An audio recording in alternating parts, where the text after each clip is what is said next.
Hello, my name is Jason Brestel, and this is my presentation on gamifying education in the modern era. So what is gamifying education? Gamifying education is basically using games to teach. But why would we use games?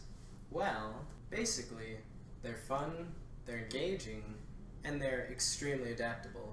I mean, right now I'm in a game that was just meant to be used for drawing, and I'm using it for a presentation. But why don't we see more games in education? Well, that is because they are an untapped potential. So how does all this relate to the course? Well, games are relatively new, and they are getting to be more accessible. This is important in our course because you have to both be able to learn and teach at the same time. So, what you're seeing right now is a small time-lapse of me making the next scene actually, and I just wanted to go into my experiences with game design. So I started making games when I was about 12. They were obviously small games, but I used to give them to my friends and I would love watching them play. I always saw games as a way to get across what I had to say. Games for me personally are a way to convey thoughts and ideas in a way that no one else could have 20 years ago. I mean, right now you're watching a time-lapse of what goes on to make an extremely simple game, but back then it would have been mind-blowing.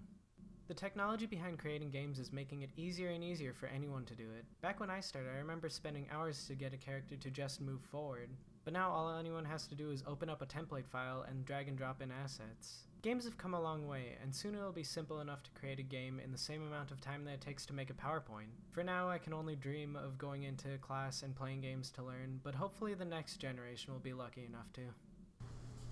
So what you're seeing now is the result of that work. All of these assets were provided and are extremely easy to use. Here's the couch and the tables I placed. So I grew up making games, so seeing these researchers implement them into their classrooms and projects was really fun to read about. So, in 2007, Royal von Horn, he was the first to predict that video games would actually be used as an educational tool. And I'd say that his research was one of the first to realize this.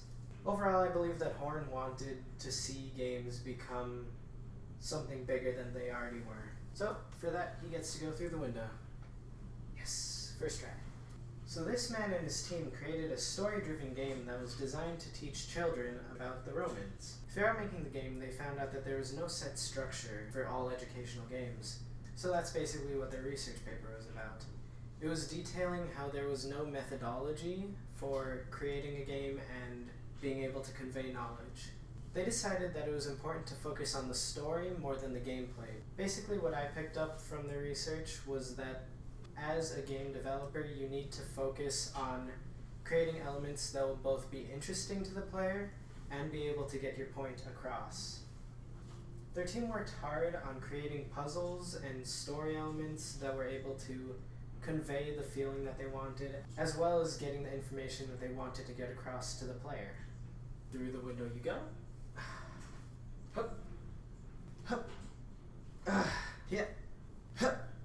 Hup. Hup. Yes! Okay. So, now for the researcher that inspired this entire game. And he is right here. So this researcher decided to take game design and education and then merge them into one class. Ignore that.